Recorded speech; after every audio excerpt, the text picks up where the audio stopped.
Hello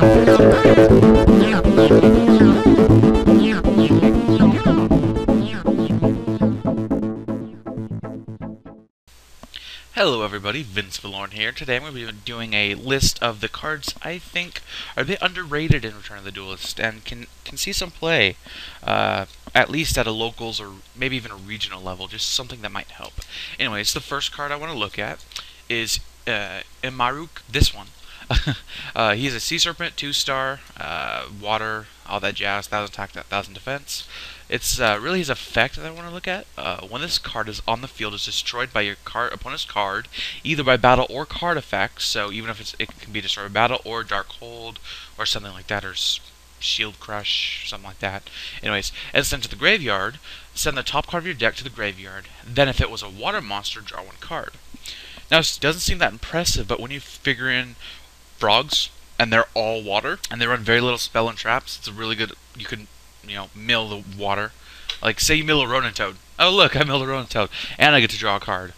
Yay. Anyways, I think he's really good in frogs. I was thinking frog monarchs, but that one's a bit of a crapshoot, because you do have monarchs, and you only really use the engine of frogs. The new Atlanteans will really like this card. Just something to get some more draw power going. So the next card I want to look at is Eco, Mystical Spirit of the Forest. It is a 4-star Earth, 1700 attack, 1000 defense.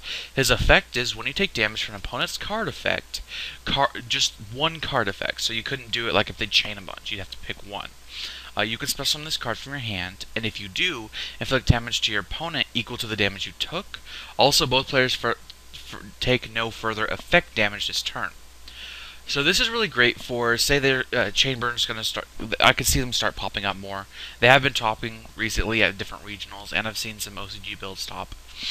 But, so say they get that Secret Barrel, I think that's the card name, and that's going to do a lot of damage to you, chain Eco to it, you'll both take that damage, then you take no more. So after that, you won't be taking damage. But what's great about this card is, you take no effect damage for the rest of the turn.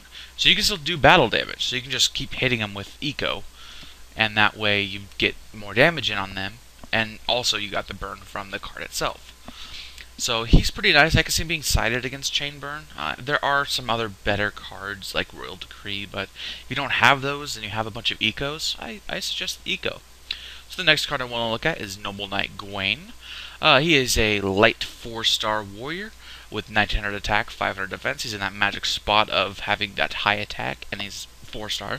But the effect is really what kind of breaks this guy, really. If you control a light normal monster, that's it, a light normal monster, you can special summon this card from your hand in face-up defense position. So my brother has a little deck he's making in mind, and it abuses the heck out of this card. Because, like, okay, I play one level 4 normal light monster, or even any normal light monster. I have 3 Noble Knight Gawains if I had in my hand on the field. I have either 2 4-star XYZs or 1 3 material 4-star XYZs. It's a crazy good card. The next card I want to look at is Damage Mage. This is a spellcaster, level 3, 600 attack, 1200 defense. It's kind of like Effect Veiler, but for damage. Burn damage, basically, card effect damage. So when you take damage from a card effect, you can special summon this card from your hand, and if you do, gain life points equal to the damage you took. So let's say, another Chainburn scenario, they have a really big play going on, and then the Secret Barrel pops up, and that thing's going to do a ton of damage. Drop Damage Mage on that, you're going to gain that, and the rest of the damage probably might be mitigated from that. So this is a really good side against Chainburn. Very, very Effect Veiler-esque. Just not the tuner 1-star. So I like this card a lot for that. Again, probably better cards, but I think this one's a bit underrated. Anyways, I like him if you don't have Royal Decrees. The next card is Uniflora, Mystical Beast of the Forest. This is a 1-star beast with 700 attack, 500 defense, but its effect is what really makes it. If all the monsters in your graveyard are beast type, you contribute this card, special summon 1 beast type monster from your hand or graveyard, except Uniflora, Mystical Beast of the Forest, but it cannot attack this turn. Now this is really great for just getting something big out. Say you have a really big monster in your hand, a really big beast. I'm not familiar with beast decks, so I don't know what you would have, but it's a great way to tribute this card, get a high attack beast on the field, and just sit on it. Because they really can't get over it unless they use specific removal. And he's really great for beasts. I think he helps a lot. He's almost like Block Golem, except Block Golem gets 2 from the grave. This one gets 1 from the hand or grave. So, pros and cons. I like this card a lot. You might see it a lot in beasts, only because they don't have a whole lot of way to recycle their own stuff. So I think he'd be nice.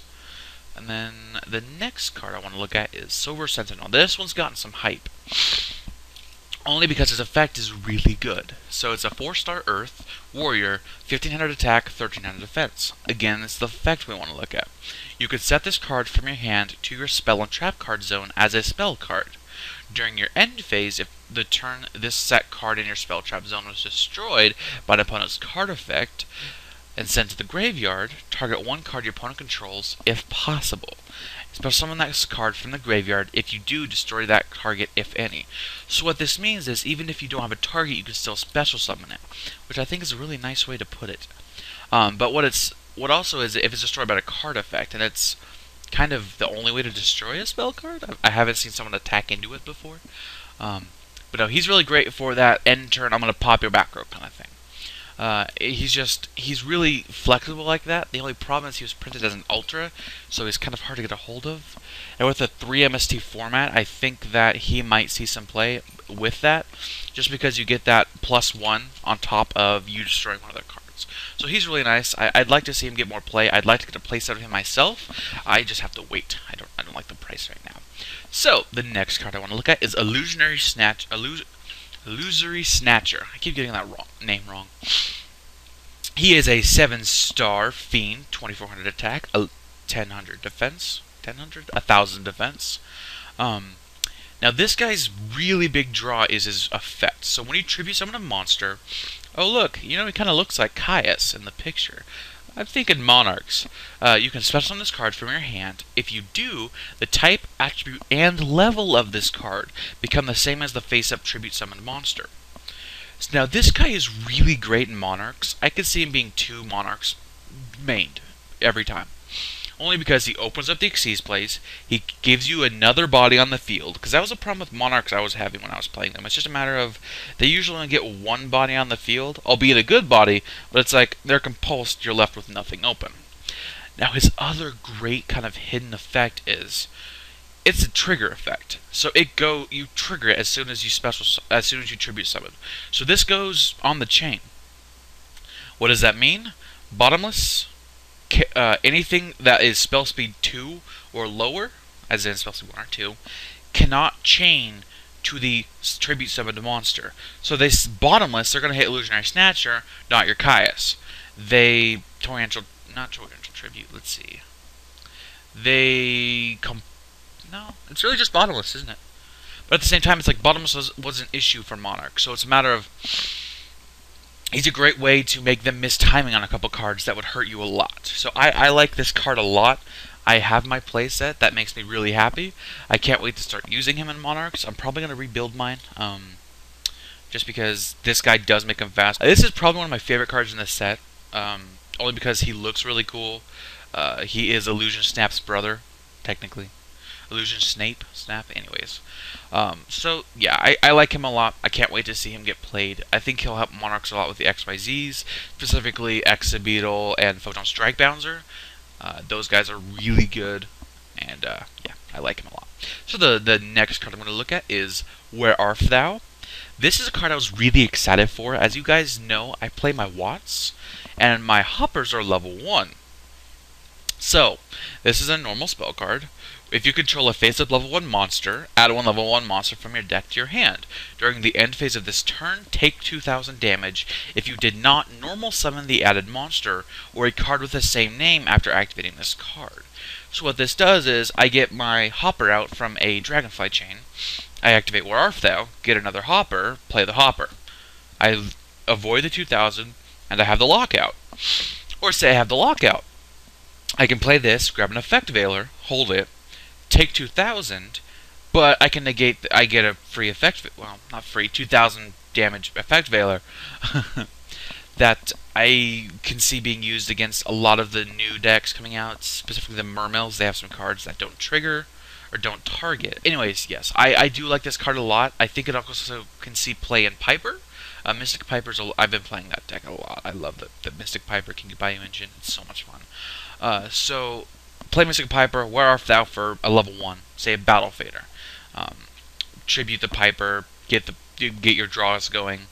You'll take 2,000, but it's a small price to play to avoid taking bird damage. So I think it could also see play in Piper Exodia or any kind of Exodia deck that you play monsters. Because you play a level 1 out, you can add all the pieces to your hand with 3 copies. So that's kind of technically an extra copy of 3 pieces in your deck. Sure, you'll take 2,000 during the end phase, but say you get Exodia, it doesn't matter. So this, I like this card a lot. I really like it was a common, and yeah, I can see this being played in a lot of those level 1 decks. So the next card I'm going to look at is the trap card Rebound. Now this is a counter trap. When your opponent activates a spell card, trap card, or monster effect that returns a cards from the field to the hand, negate that effect, and if you do, send 1 card from your opponent's hand at random or from the side of the field to the graveyard.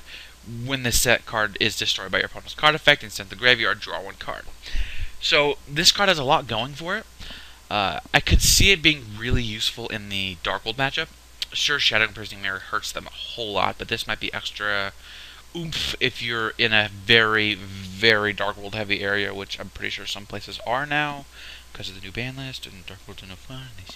Anyways, so when you activate a spell trap or monster effect that returns cards to the hand, so Grapha Bounce or Compulse or things like that, negate the effect, and if you do, send 1 card from random at your opponent's hand or their side of the field to the graveyard. So this requires them to not have, this requires them to have things on the field only because if you're sending things from the hand, that just kind of gives them more power with Darkwold. So what's nice is you have the field, so you can take out their gates or take out any back row they have. Now the extra perk of this card, which I don't think it'd be as good without this, it's kind of the Miracle Synchro Fusion, where it's set and it's destroyed, say it gets end phase MST'd, you draw a card. So it's not really a minus in any, it's just, it replaces itself, so if it's destroyed. So that's a really nice effect. I would like to see more cards with that. The draw 1 card, I know it seems like really powerful, but I think it's a little not as bad. It lets you get the cards back from what you would have lost. So the last card I'm going to look at is an XYZ monster, Swordbreaker. Now this is a rank 6 warrior with 2,700 attack, 1,000 defense, 2 level 6 monsters. Once per turn, you can detach 1 XYZ material from this card to declare 1 monster type. This card gains the following effect. At the start of the damage step, if this card battles a monster of a type that has been declared, destroy that monster. This is just like a Cataster with 2,700 that is type instead of attribute. And mixed with that, Illusionary Snatcher, Caius Mumbo Jumbo, you can get him out super easy. Heretics can get him pretty easy. I like him a lot with his effect. It doesn't say until the end phase. So what that means is, let's say you're facing Chaos Dragons. Call Spellcaster or Beast, depending on which one you see more, and then Dragons. You're just going to kill everything that attacks you first. So against decks that are single type, detach, call that single type, and you never get destroyed unless they pull some shenanigans on you. I like this card a lot. I think he will see some play in Monarchs. Anything that can spam rank 6s, you just get some protection going, call a type that they're playing. It's kind of GG from there. So that's the cards I think in this, the 10 cards I think in this set are a little underrated right now, that I think could see some more play in the future. I'm really excited for a lot of these cards. This is one of my favorite sets so far, only because, it's got the Madolches, it's got the Hidden Watt support, and I'm just excited for what Abyss Rising has for us next. So, thanks everybody for watching. Please remember to like and subscribe, and remember, it's not the size of your deck that matters, it's what you put in it.